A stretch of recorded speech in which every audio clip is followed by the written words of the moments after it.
నమస్తే, welcome to ఆకాశం Andhra news. మాజీ మంత్రి బాలినేని శ్రీనివాస్ రెడ్డి ఇంట్రెస్టింగ్ కామెంట్స్ చేశారు వైఎస్ఆర్సీపీ మీద.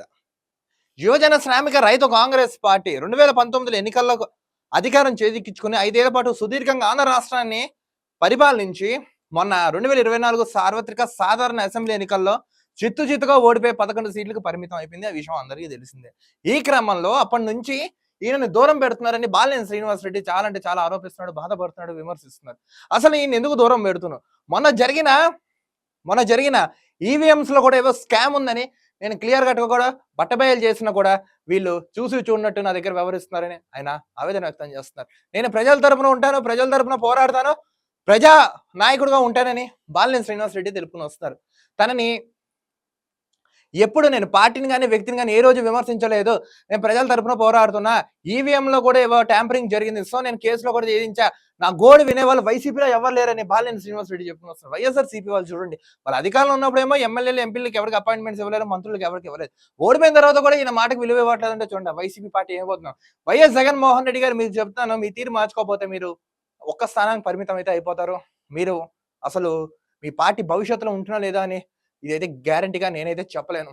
సో ఇప్పుడు ఈయన ఏమంటున్నాడు, ఆయన సమస్య వినండి, నేను అదే చెప్తాను, వినండి, సలహాలు తీసుకోండి, సూచనలు ఇవ్వండి, అసెంబ్లీకి రండి, కూర్చోండి, కనీసం ప్రతిపక్ష హోదా అయినా ఉంటుందంటే మీరు ఎవరు విమర్శించకుండా అదేంటి పట్టించుకోకుండా నిమ్మక నీరెట్టినట్టు వ్యవహరిస్తున్నారు. సో ఇప్పుడు ఈయన కూడా ఆరోపిస్తున్నారు, నాకు విలువలు ఇవ్వట్లేదు, చాలా అంటే చాలా ఘోరంగా అవమానిస్తున్నారని బాలినేని శ్రీనివాస్ రెడ్డి చెప్పుకుంటూ వచ్చారు.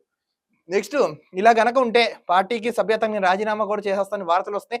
నేను జనసేన పార్టీలోకి వెళ్ళిపోతున్నాను, కొంతమంది నేను జనసేన పార్టీలోకి వెళ్ళనివ్వకుండా అడ్డుకుంటున్నారు, సో ఈ దుష్ప్రచారం చేస్తున్నారని బాలినేని శ్రీనివాస్ రెడ్డి తన ఆవేదన వ్యక్తం చేశారు ప్రెస్ ముందరకు వచ్చి. సో వైసీపీ వాళ్ళు కూడా కొంచెం ఇలాంటి వారి మీద ఫోకస్ చేయండి, సమస్య తెలుసుకోండి, సలహా సూచనలు ఇవ్వండి, వినండి.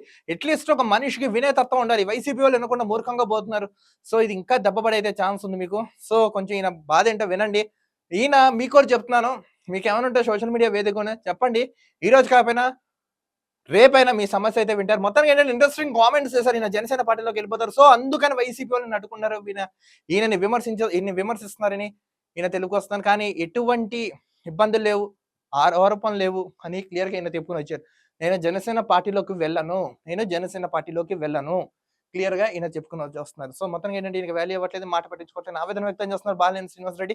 ఒకవేళ చూద్దాం రానున్న రోజుల్లో ఈయన భవిష్యత్తు ఎలా ఉంటుందో ఏంటని. కానీ జగన్మోహన్ రెడ్డి గారికి కూడా చెప్తున్నాను, వైసీపీలో ఎవరైతే ఉన్నారో మీ అందరికీ, మీరు కనుక ఇదే నిర్లక్ష్యం వహిస్తే చాలా అంటే చాలా ఇంకా ఘోర పరాజయాలు ఎదుర్కోవాల్సి వస్తుంది రానున్న రోజులు. ఇంకా మీ ఇష్టం. చూస్తున్నానండి ఆకాశం Andhra news. This is Dilip signing off.